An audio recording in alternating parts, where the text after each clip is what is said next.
The conference room on Vardex Prime was built to intimidate. Vincent Kane had been in the Galactic Coalition headquarters dozens of times, but the scale never failed to make him feel small. The ceiling stretched up 30 meters, designed to accommodate the tallest species in the Coalition. Floating platforms held representatives from 47 different worlds, each one looking down at the single human platform near the floor. Kane stood beside Ambassador Julia Brooks, his dress uniform pressed and perfect. 20 years in the diplomatic corps had taught him patience, but today that patience was being tested. Behind them, Peter Grant shifted his weight from foot to foot, barely containing his frustration. Lisa Monroe stood perfectly still, her trained diplomatic face revealing nothing. Brooke stepped forward to the speaking platform. Her voice echoed through the massive chamber, translated into 47 languages simultaneously. She spoke clearly and carefully, presenting evidence that had taken her team 3 weeks to compile.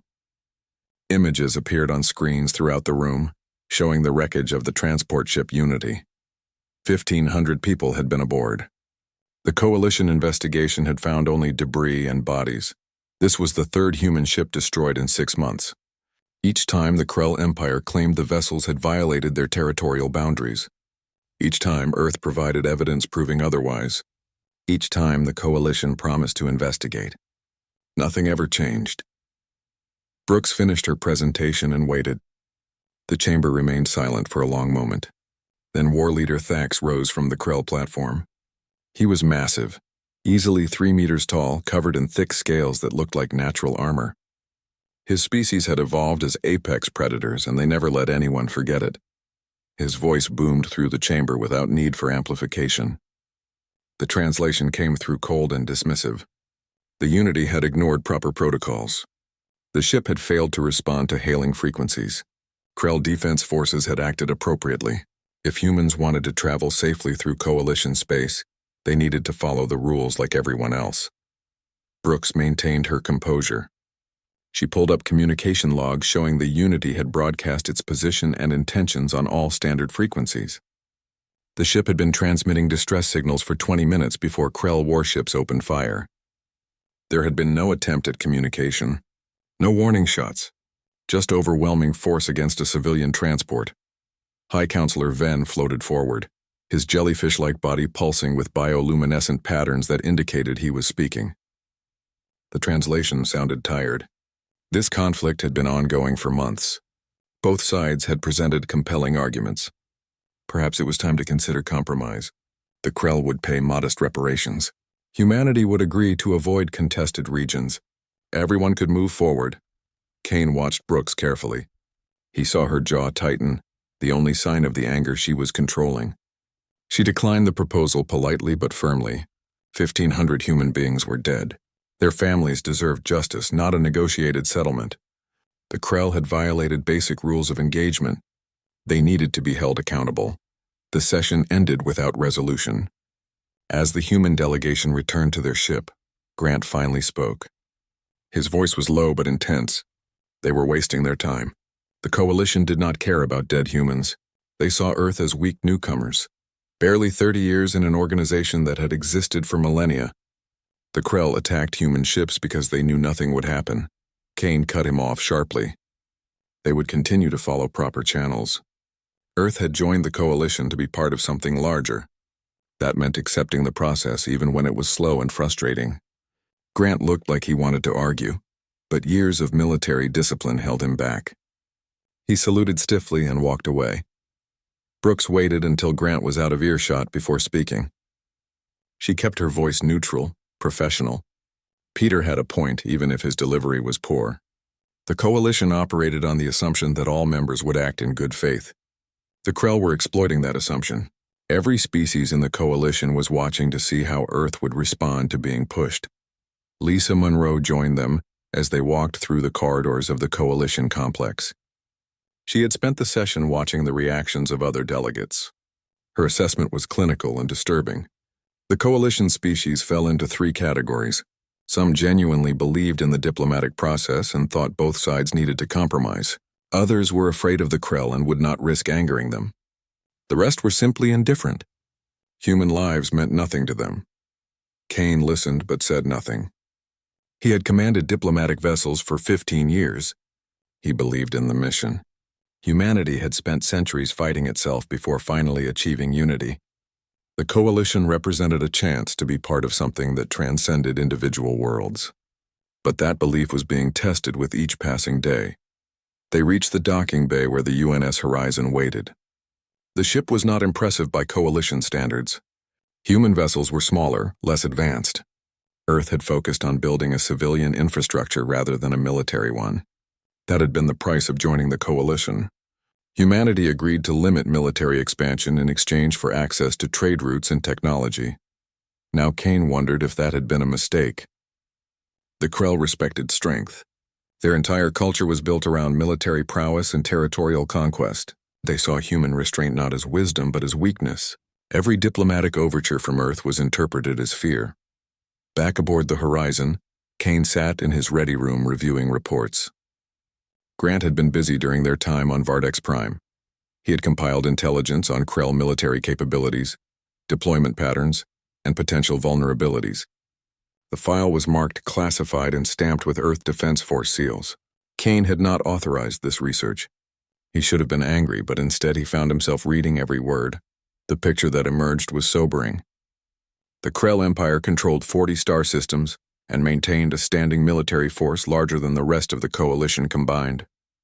Their technology was not particularly advanced, but they compensated with overwhelming numbers and brutal efficiency. In every conflict the Krell had ever fought, they simply kept sending ships until the enemy was exhausted. Grant had also included something else. A classified Earth Defense Force file marked Operation Avalanche. Kane hesitated before opening it. This was above his clearance level. Reading it could end his career. He opened it anyway.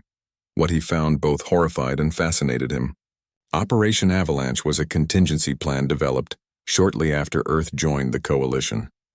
The architects of the plan had recognized a fundamental problem. The coalition assumed all member species were roughly equal in military capability. They were wrong about humanity. Dead wrong. Earth had agreed to limit the size of its fleet.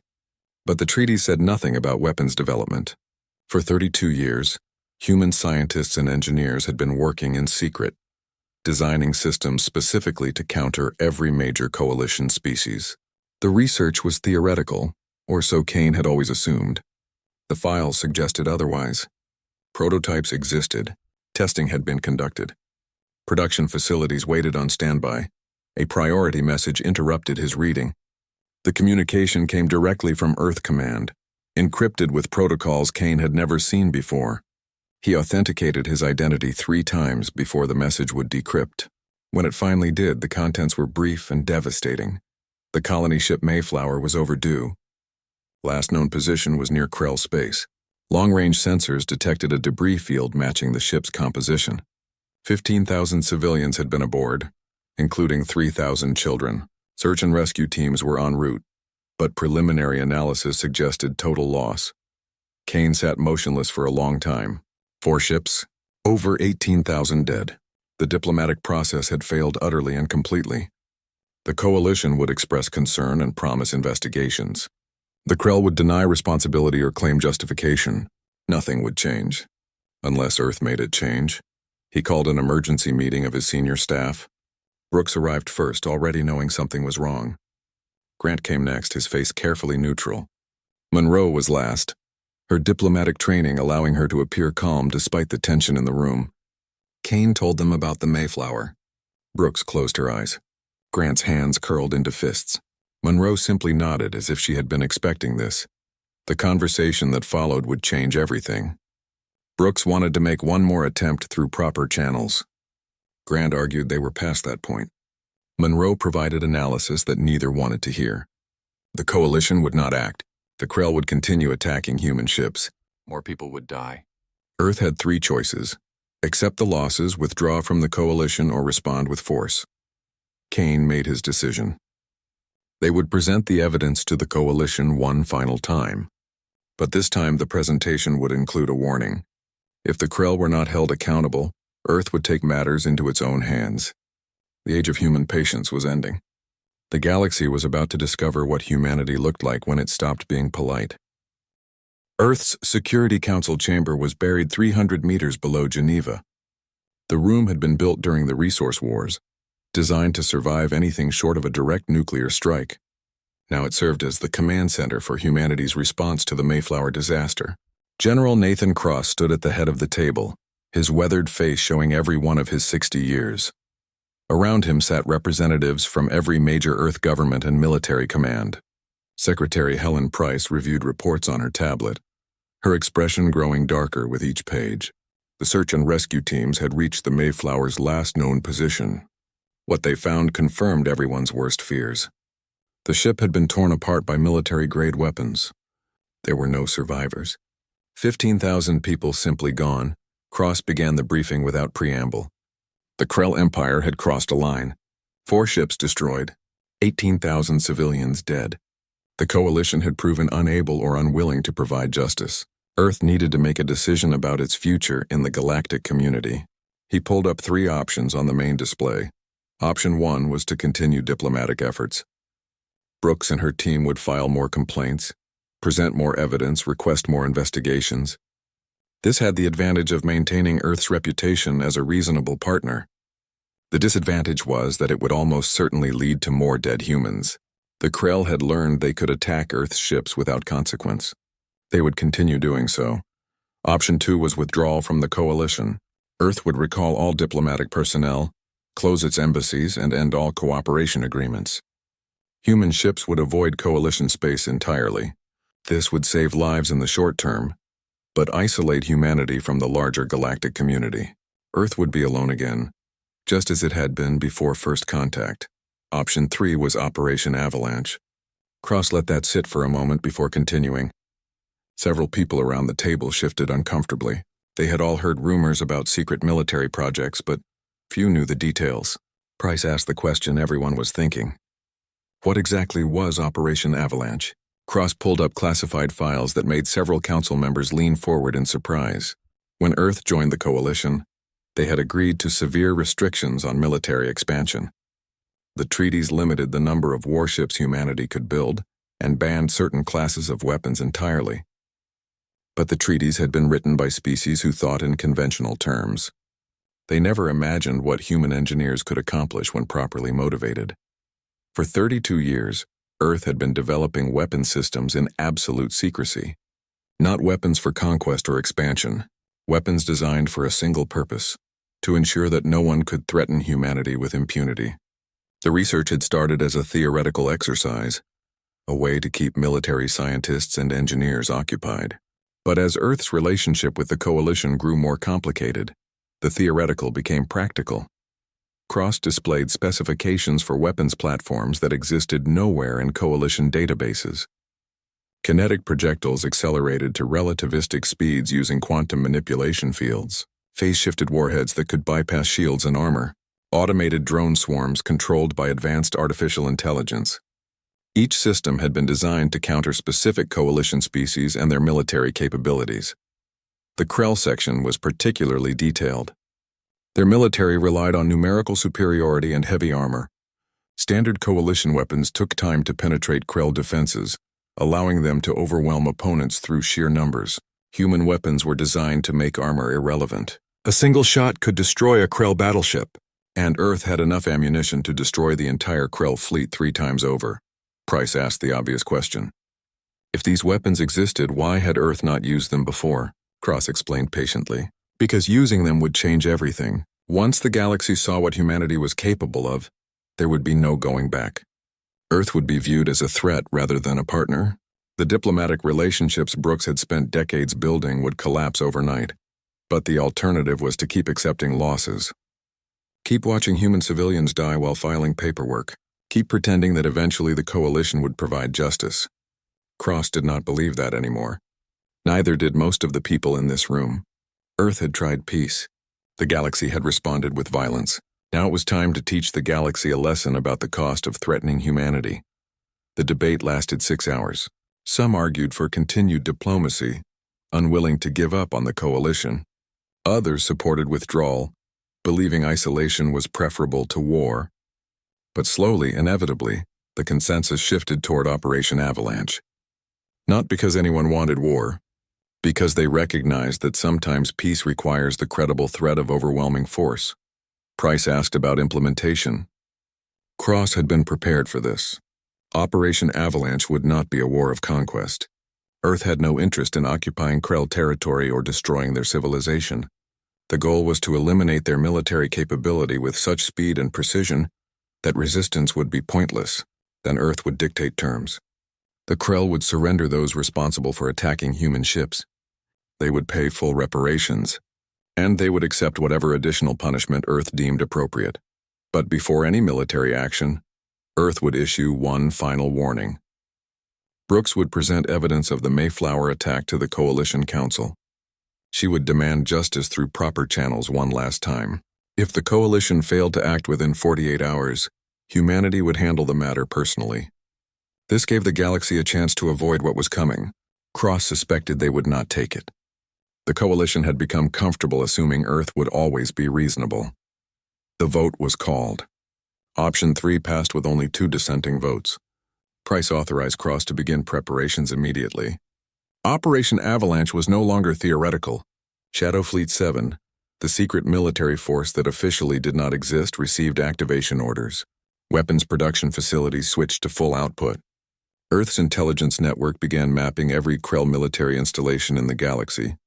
On Vardex Prime, Kane received encrypted orders from Earth Command.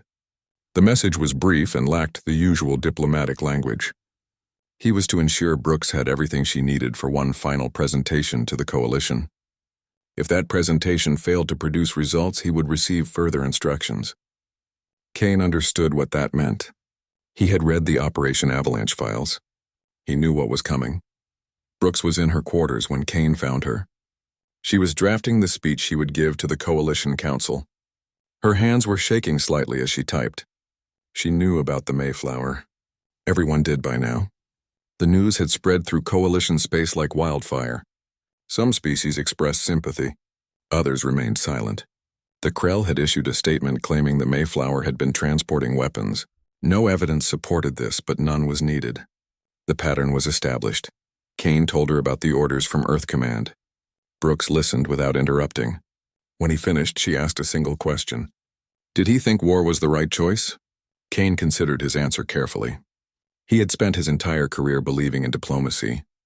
But diplomacy only worked when both sides were negotiating in good faith. The Krell saw negotiation as weakness. They respected only force. He told her honestly that he did not know if it was right, but he knew what would happen if Earth did nothing. More ships would be attacked. More civilians would die. Eventually, the Krell would grow bold enough to target Earth itself. The Coalition would express concern and do nothing. At some point, reasonable people had to accept that unreasonable people only understood one language. Brooks returned to her speech. She rewrote it 3 times before she was satisfied. The final version was nothing like her usual diplomatic presentations. There were no careful qualifications or polite requests. Instead, she stated facts coldly and clearly. 4 human ships destroyed, 18,000 civilians dead. The Coalition had failed to provide protection or justice. Earth was done waiting for others to act. Monroe spent the day before the presentation analyzing Coalition psychology. She compiled profiles on every species represented in the Council. Her conclusions were disturbing but not surprising. Most species would not act because they feared the Krell. A few would support Earth but lacked the power to make a difference. The rest simply did not care enough to get involved. The Coalition was not a unified government. It was a collection of self-interested parties who cooperated only when convenient. She shared her analysis with Brooks and Kane. Her recommendation was stark. Do not expect the Coalition to help. They have proven incapable of holding powerful members accountable. Earth needs to demonstrate that human lives matter just as much as Krell military pride. The only way to do that is through force. Not because humanity wants war, because sometimes war is the only thing that makes peace possible. Grant spent his time coordinating with Shadow Fleet 7. He had served with several of the officers commanding those secret vessels. They were good people, professionals who understood what they were being asked to do. They did not want to fight. But they were ready if fighting became necessary. Earth had taught them to hope for peace but prepare for war. The Coalition Council chamber filled slowly. Representatives from 47 worlds took their positions on floating platforms arranged in concentric circles. At the center, far below the others, the human platform seemed almost insignificant. Brooke stood there alone, her formal robes perfectly pressed, her expression carefully neutral. Behind her on the horizon, Kane monitored communications while Grant and Monroe prepared supporting materials. High Counselor Venn opened the emergency session with his usual floating grace. His bioluminescent body pulsed with patterns that indicated he was speaking formally. The translation came through in 47 languages. Earth had requested this session to address recent events. The Council would hear Ambassador Brooks and then discuss appropriate responses. Brooks activated the presentation system. Images appeared on every screen in the chamber.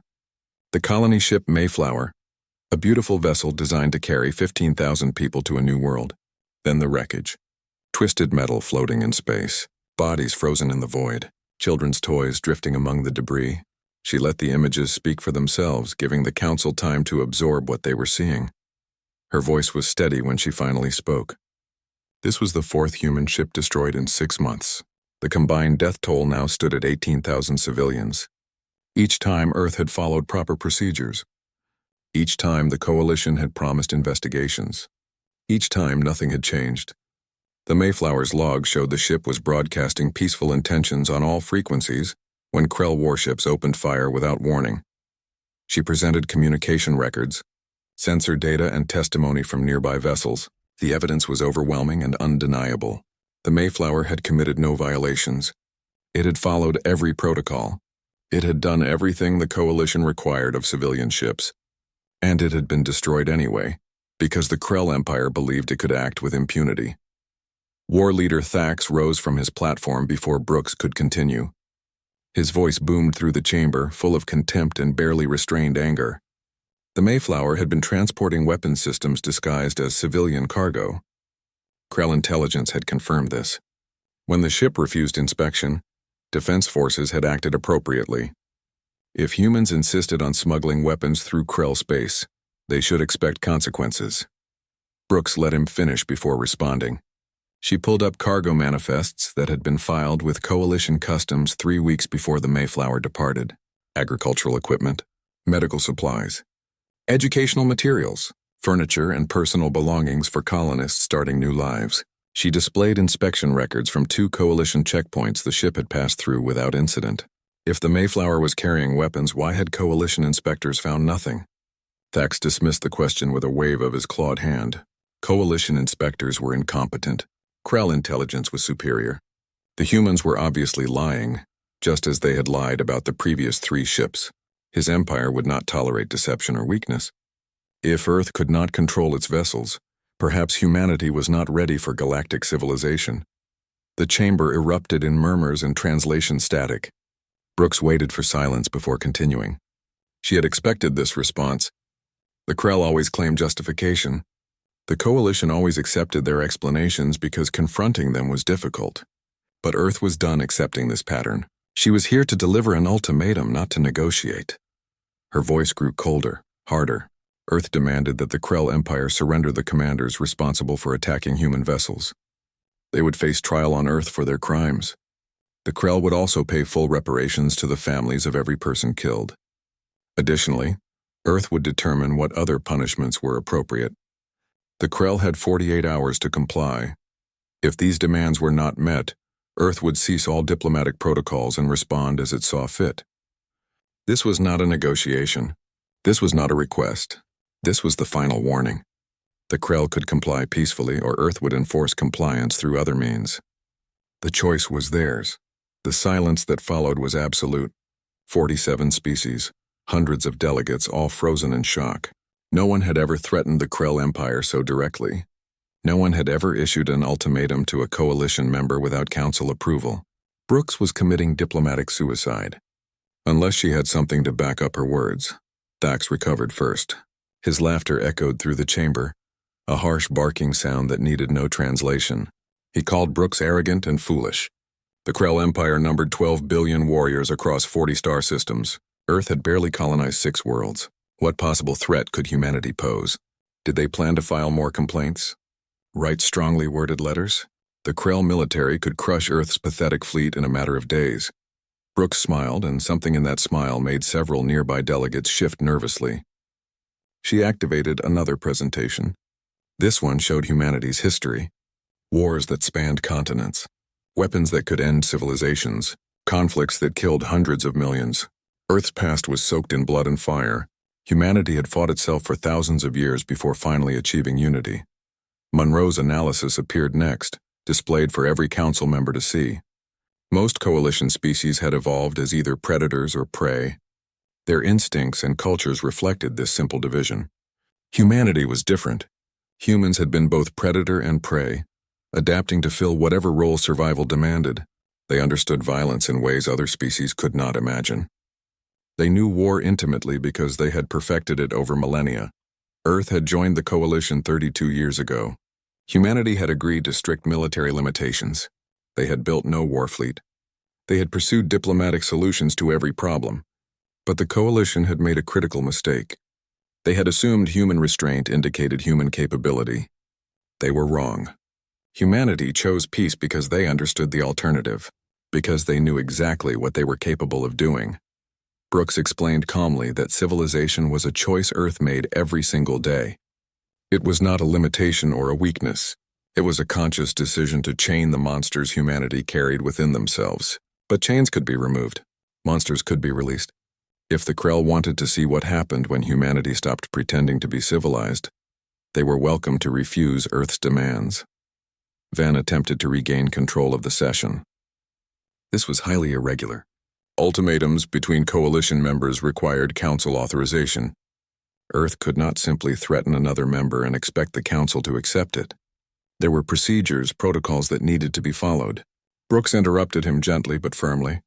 Earth had followed procedures for 6 months. 18,000 people were dead. Procedures had failed. Several species began private communications with their homeworlds. The Threen, insectoid beings with excellent intelligence networks, suddenly looked very concerned. They had reports about human military research that they had dismissed as paranoid speculation. Now they were reconsidering. The Vaxil, crystalline entities who served as the galaxy's information brokers, started analyzing human history in detail. What they found disturbed them deeply. Grant worked behind the scenes, making contact with species who had their own grievances with the Krell. He shared carefully selected intelligence about Earth's capabilities. Nothing too detailed, just enough to suggest that humanity was far more dangerous than anyone realized. His message was simple. When Earth moves against the Krell, stay out of the way. This is between humanity and those who murdered civilians. Anyone who interferes will regret it. Back in the council chamber, Thax made his final mistake. He declared that the Krell Empire rejected Earth's demands completely. Moreover, Krell forces would begin operations against human colonies immediately. If Earth wanted war, the Krell would deliver it. They would teach these arrogant primates the cost of threatening their betters. His warriors were already mobilizing. Brooks thanked him for making this simple. She turned to address the entire council. Earth had given the Krell a choice. They had chosen violence. What happened next was entirely their responsibility. She hoped other coalition members would remember that humans tried diplomacy first. They tried following proper procedures. They tried being civilized.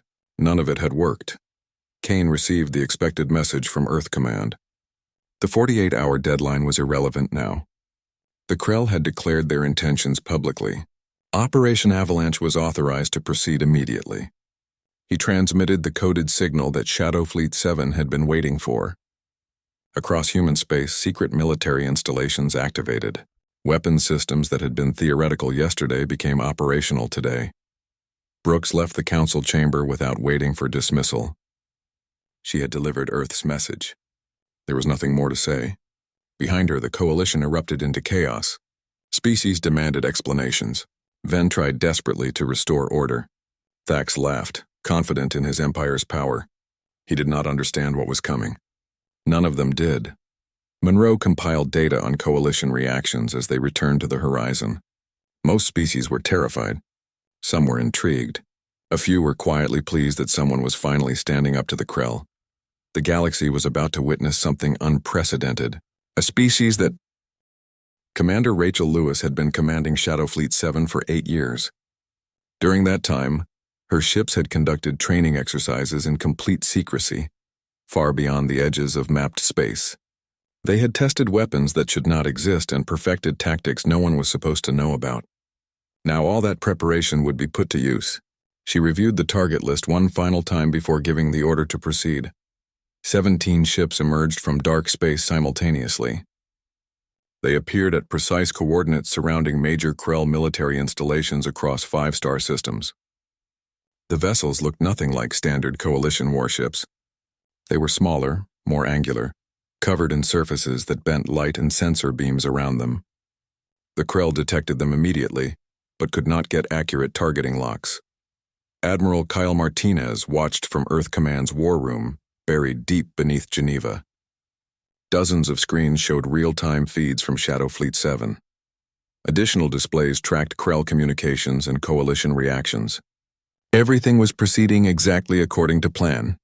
The first phase would be psychological. Let the Krell see the threat before experiencing it. Give them one final moment to understand what was about to happen. War Leader Thax received the reports in his command ship. 17 unknown vessels had appeared near critical military facilities. He initially assumed they were human scout ships, probably gathering intelligence for some pathetic espionage operation. He ordered his fleet to intercept and destroy them. 40 Krell battleships moved to engage. They outnumbered the human vessels by more than 2-1. Thax was confident this would be over quickly. Lewis waited until the Krell fleet committed to their intercept course. Then she authorized weapons release. The first target was a massive military station that coordinated Krell operations across 3 sectors. It was protected by the most advanced shields the Krell could build and surrounded by automated defense platforms. Coalition intelligence rated it as nearly invulnerable to conventional attack. The weapon that struck it was anything but conventional. A kinetic projectile accelerated to 98% of light speed using quantum manipulation fields. The Krell shields were designed to disperse energy weapons. They did absolutely nothing against relativistic mass. The projectile hit with the force of a small nuclear weapon. The station's shields collapsed instantly, its hull vaporized.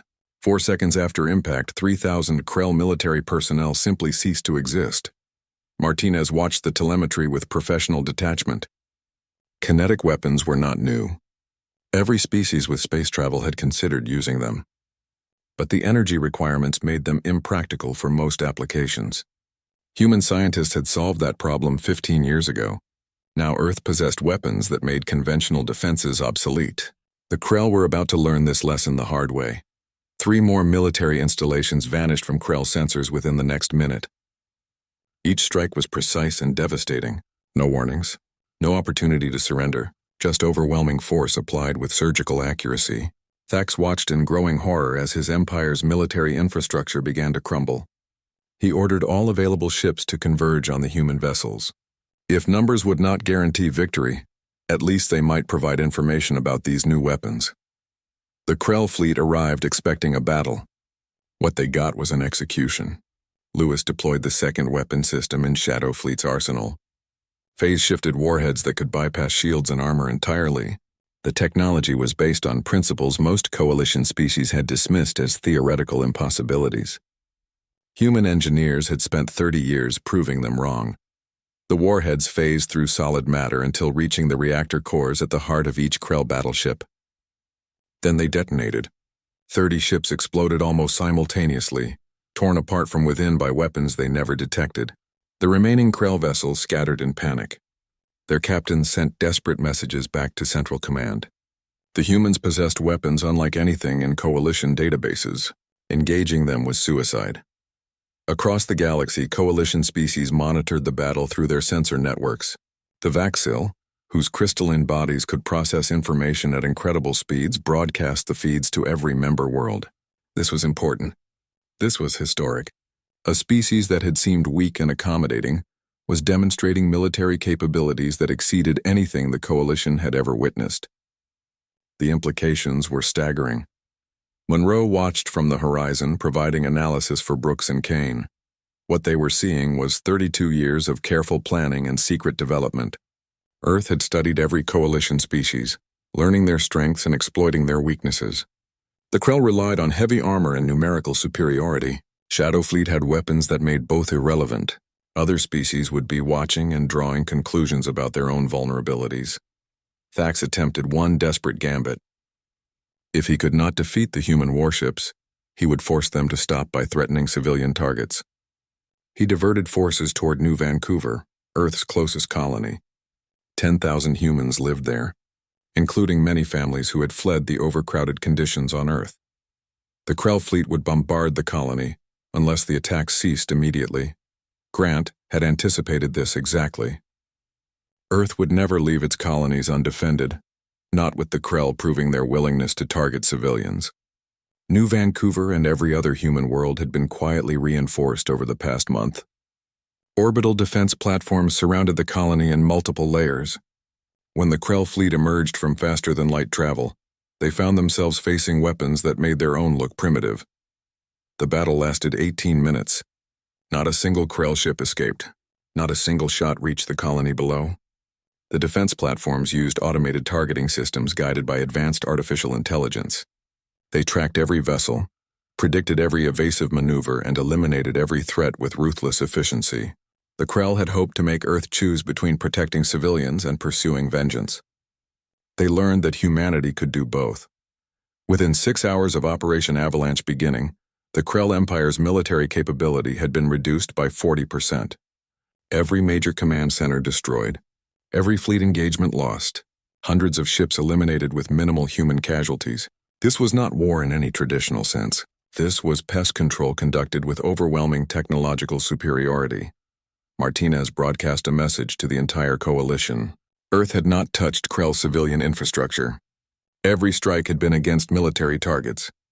This was not genocide or conquest. This was justice delivered with precision. The Krell had murdered 18,000 human civilians. Earth was destroying the military apparatus that allowed those murders. Any species that interfered would face similar treatment. The message concluded with a simple statement. Earth did not want to rule the galaxy. Earth did not want to dominate other species. Earth wanted recognition that human life mattered as much as any other. That attacking civilians came with consequences, that the rules applied to everyone equally. If the coalition could not enforce these basic principles, humanity would do it alone. High Counselor Venn attempted to organize an emergency coalition response. Several species demanded immediate action against Earth's aggression. Others argued that the Krell had provoked this response through their own actions. A few remained silent, clearly terrified of becoming humanity's next target. The Council was paralyzed, unable to agree on any course of action. Brooks received a priority communication from Venn. He asked, almost begged, for Earth to cease operations immediately. The Krell were defeated. The point had been made. Further destruction would only create lasting animosity. Brooks considered his request carefully before responding. Earth would stop when the Krell surrendered those responsible for attacking human ships, not before. Thax held out for another 4 hours. His pride would not allow him to surrender to beings he considered inferior. But as more installations fell and more ships were destroyed, even his determination began to crack. His advisors presented casualty reports that grew worse with each update. The Empire's military was collapsing. If this continued, the Krell would be defenseless against any aggressor. Finally, 12 hours after Operation Avalanche began, Thax transmitted a message to Earth Command. The Krell Empire requested an immediate ceasefire. They would meet Earth's demands. The officers responsible for attacking human vessels would be surrendered for trial. Full reparations would be paid. Additional punishments would be accepted. All they asked was for the destruction to stop. Martinez consulted with Secretary Price before responding. Earth had achieved its objectives. Continuing would be vengeance rather than justice. They issued orders to Shadow Fleet 7. Cease all offensive operations. Maintain defensive posture. Allow Krell forces to withdraw. The fighting stopped as suddenly as it had begun, leaving the galaxy to process what had just happened. Lewis secured her fleet and began the long process of cataloging results. 43 major Krell military installations destroyed. 217 warships eliminated. Estimated Krell casualties exceeded 100,000 military personnel. Human casualties numbered 7. 7 people lost in 12 hours of the most one-sided conflict, the E. 3 months had passed since Operation Avalanche ended. The galaxy was still adjusting to its new reality. On Vardex Prime, the Coalition Council chamber looked exactly the same as always. But the atmosphere had changed completely. Representatives who used to look down on the human platform now watched it carefully. No one wanted to be the next species to underestimate Earth. The Krell officers responsible for attacking human ships stood in a specialized transport cage, surrounded by Coalition security forces. War Leader Thax was not among them. He had been removed from command by his own government, stripped of rank and honor. The Empire recognized that his arrogance had nearly destroyed them. The officers in custody looked defeated and small, nothing like the proud warriors who had bombarded civilian vessels. Brooks stood beside Kane as the proceedings began. This trial was taking place on Earth with Coalition observers present to ensure fairness. The evidence was overwhelming and undeniable. Communication logs, sensor data, testimony from survivors. The Krell had targeted civilian ships deliberately, knowing full well they posed no military threat. The only question was what punishment would be appropriate. The sentences were harsh but just. Life imprisonment for those who gave the orders. Shorter terms for those who simply followed commands but could have refused. Financial penalties that would take decades to pay. The Krell government accepted these terms without protest. They understood this was mercy. Earth could have demanded execution or territorial concessions. Instead, humanity chose justice over vengeance. Kane oversaw the decommissioning of Shadow Fleet 7 personally. The vessels would not be destroyed. Their weapons systems would remain intact. But they would be placed in secure storage, hidden in locations known only to Earth's highest military command. Humanity had proven its point. Now they needed to prove they could return to civilization. That was proving harder than he expected. His crew had seen what they were capable of. They had unleashed weapons that made them the most dangerous force in the galaxy. Choosing restraint now felt almost cowardly, even though Kane knew it was actually the harder choice. Strength was easy. Violence was simple. Real courage meant having power and choosing not to use it. That lesson needed to be learned by every human in the military. Brooks addressed the Coalition Council again, this time proposing reforms to prevent future incidents. The current system allowed powerful members to act with impunity, because no enforcement mechanism existed. She suggested creating an automatic military response protocol. Any unprovoked attack on civilian vessels would trigger immediate Coalition intervention, regardless of which species was responsible. Several species objected immediately. This would strip the Council of its ability to decide responses case by case. It would create situations where military action happened automatically, without diplomatic consideration. Brooks listened patiently before responding. That was exactly the point. Diplomacy had failed to protect human civilians. Perhaps it would work better if everyone knew that attacking civilians came with guaranteed consequences. She reminded them that humanity had demonstrated remarkable restraint during Operation Avalanche. Every strike had been against military targets. Civilian infrastructure was protected by automated systems that prevented any collateral damage. Other species might not be so controlled. Better to have rules that worked than to rely on everyone showing the same discipline Earth had proven capable of maintaining. The debate lasted weeks. Eventually, a compromise emerged. The Coalition would create a rapid response force with representatives from multiple species. Attacks on civilian vessels would trigger automatic investigation and potential military intervention. The process would not be instantaneous, but it would be much faster than before. More importantly, it would apply equally to all Coalition members. Earth was granted a permanent seat on the Coalition Security Council. The decision was not really a choice. Every species recognized that humanity could not be excluded from major decisions. They had proven both their capability and their willingness to act independently. Better to have them inside the system than operating outside it. Brooks accepted the position on behalf of Earth, knowing it came with enormous responsibility. Human military officers began integration into Coalition defense forces. This made many species uncomfortable, but no one argued openly. Earth's tactical expertise and technological superiority were too valuable to ignore. Grant found himself training Coalition personnel in advanced combat techniques. He discovered that most species had never seriously considered the strategic depths humanity explored naturally. Monroe published a comprehensive analysis of what made humanity different from other Coalition species. Her paper became required reading at diplomatic academies across known space. She examined how humans had evolved as both predator and prey, developing unique psychological flexibility. They understood violence intimately, which was precisely why they valued peace so highly. Most coalition species, she argued, achieved peace through evolution. They simply were not violent by nature. Humanity achieved peace through choice, through conscious decision to override instincts that pushed toward conflict. This made human peace fragile but also more meaningful. It also made humans particularly dangerous when that peace was shattered. They understood war in ways others could barely imagine. General Cross retired from active duty 6 months after Operation Avalanche concluded. His final speech to Earth's military command was brief but powerful. They had proven humanity could match any species in warfare. That was the easy part. Now came the hard part, proving they could be trusted with that power. Military strength without wisdom led to tyranny. Wisdom without strength led to victimhood. Earth needed both. He reminded them that the true test of civilization was not whether you could destroy your enemies. Anyone with sufficient technology could do that. The real test was whether you chose not to when you could, whether you used force only when necessary and only to the degree required. Operation Avalanche had been necessary, but it could never become normal. Humanity needed to remain vigilant while desperately hoping they never had to fight again. Grant received promotion to captain and command of his own vessel.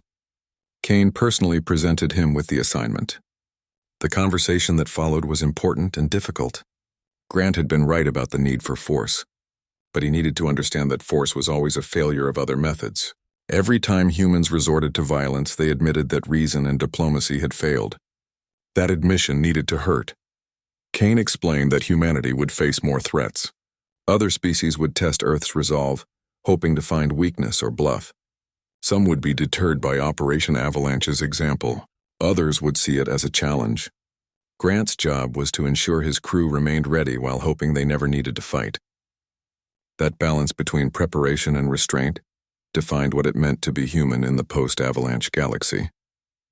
On Vardex Prime, a memorial was erected for the 18,000 humans who died in the Krell attacks. Representatives from every coalition species attended the dedication ceremony. The monument was simple but powerful. A wall of names stretching 30 meters, each one representing a life lost. Above the names, an inscription that Brooks had written after careful consideration. It read simply, "They died while we pretended civilization would protect them." We learned the hard truth. Civilization must be defended. Peace must be earned. And those who threaten either must be stopped. These words were not a threat but a promise. Humanity would protect its own. But more than that, humanity would protect others who could not protect themselves. That was the responsibility that came with power. Brooks spoke at the ceremony, her voice carrying across the gathered crowd. She talked about each of the 4 ships that had been lost. The Unity, carrying colonists to New Helena. The Prosperity, transporting supplies to frontier settlements. The Hope, bringing families to reunite with loved ones. And the Mayflower, carrying 15,000 dreams that would never be realized. Each name represented not just a statistic, but a person with hopes and fears and people who loved them. She promised that humanity would ensure their deaths meant something. The galaxy would be safer because of what happened. Rules would be enforced more fairly. Civilian lives would be protected more seriously. And species who thought they could act with impunity would think twice before targeting the innocent. This was not the justice the dead deserved, but it was the justice the living could provide. The Krell sent a delegation to the memorial service. They came not as representatives of their government, but as families of the soldiers who had died during Operation Avalanche. They placed flowers at the base of the monument and spoke quietly with human survivors. The conversations were awkward and painful, but they happened. That was important. Reconciliation was possible, even after tremendous violence. Monroe observed these interactions carefully.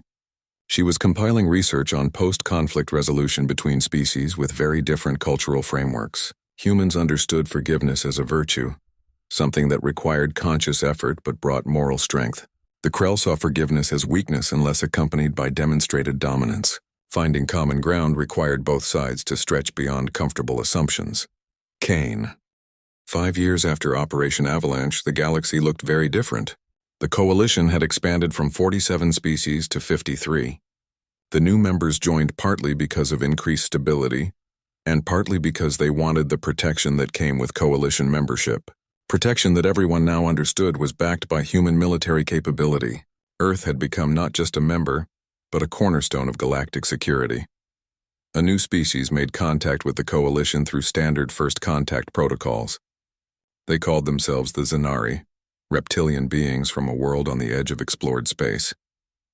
They had achieved faster-than-light travel only recently, and were cautious about joining the larger galactic community. High Counselor Ven assigned Brooks to guide them through the integration process. Her experience and diplomatic skill made her the obvious choice. Brooks met with the Zanari delegation in a neutral space station designed for first contact scenarios. The Zanari leaders were nervous but curious. They had studied coalition protocols extensively before making contact. They understood the benefits of joining, but worried about maintaining their independence. Brooks listened to their concerns with patience developed over decades of diplomatic service. The Zanari asked questions that every new species asked. How did the coalition really work? Were the rules enforced fairly? Would powerful members dominate weaker ones? Brooks answered each question honestly. The coalition was imperfect. Rules were sometimes bent. Power dynamics absolutely existed. But the system worked better than most alternatives, and recent reforms had made enforcement more consistent. Then came the question Brooks had been expecting. The Zanari had heard stories about humanity, about how Earth joined the coalition as a minor species and became influential very quickly. They wanted to know how that happened. What made humans so successful in such a short time? Brooks smiled, and something in that smile made the Zanari delegates lean forward with interest.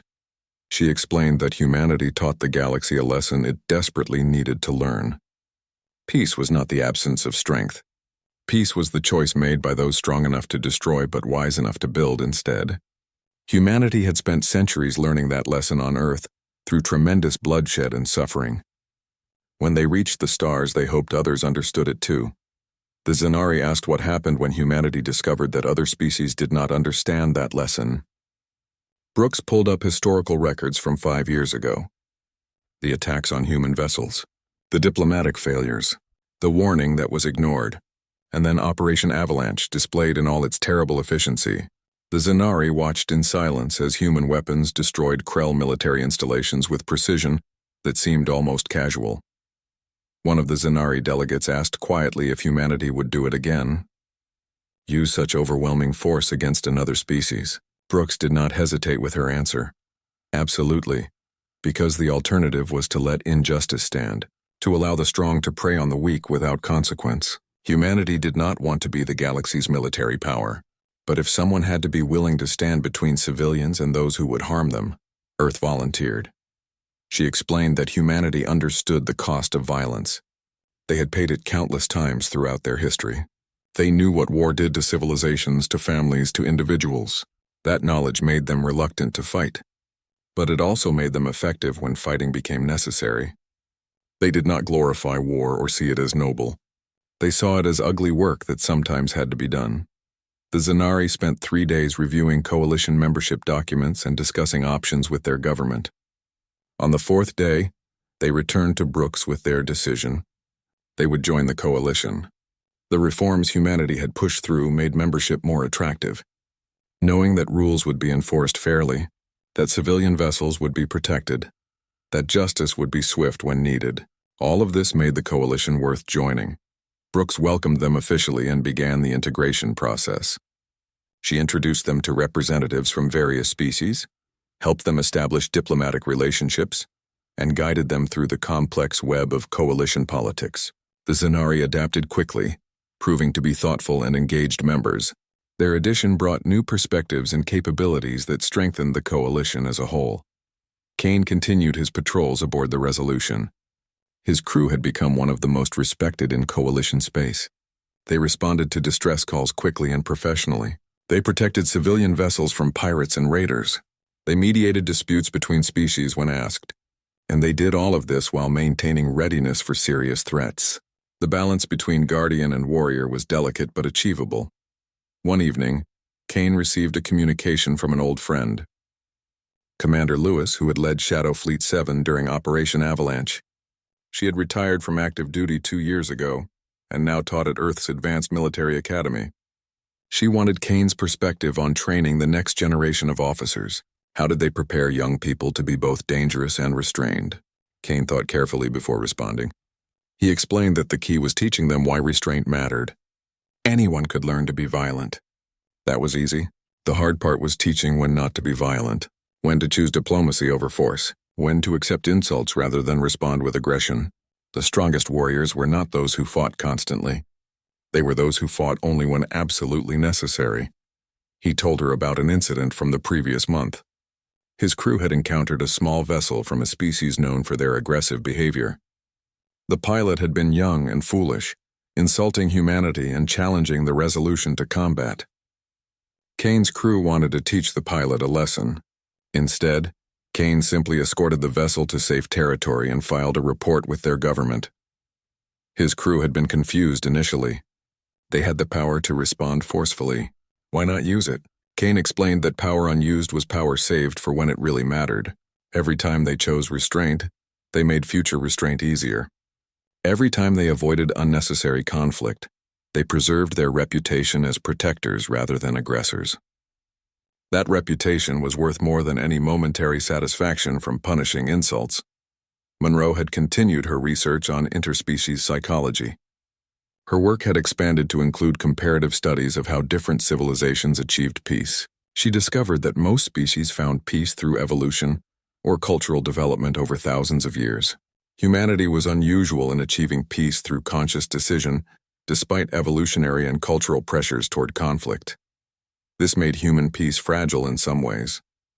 It had to be maintained through constant effort and cultural reinforcement.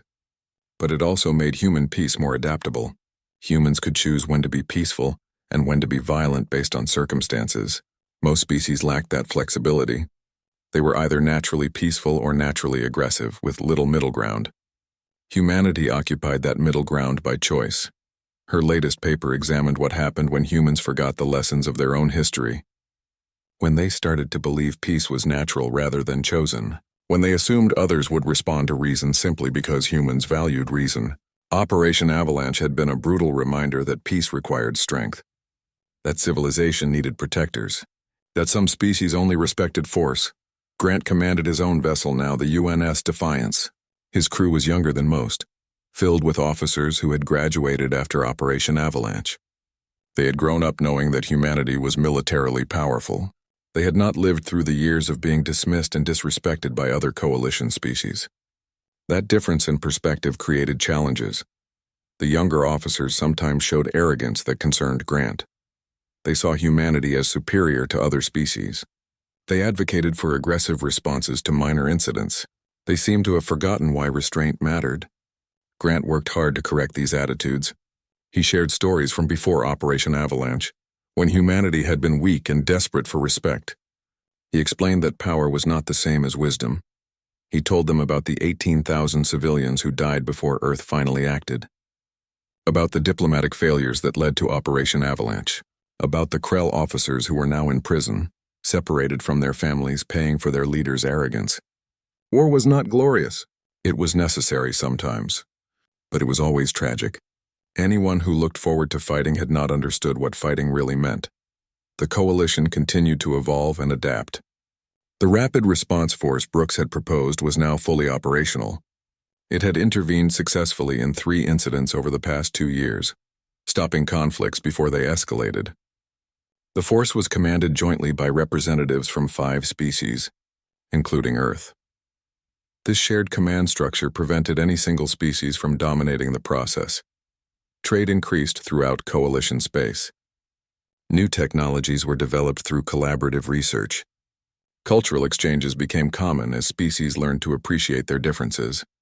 The galaxy was becoming more integrated and more peaceful, not because everyone had become naturally peaceful, but because everyone understood that breaking the peace came with swift and certain consequences. Brooks and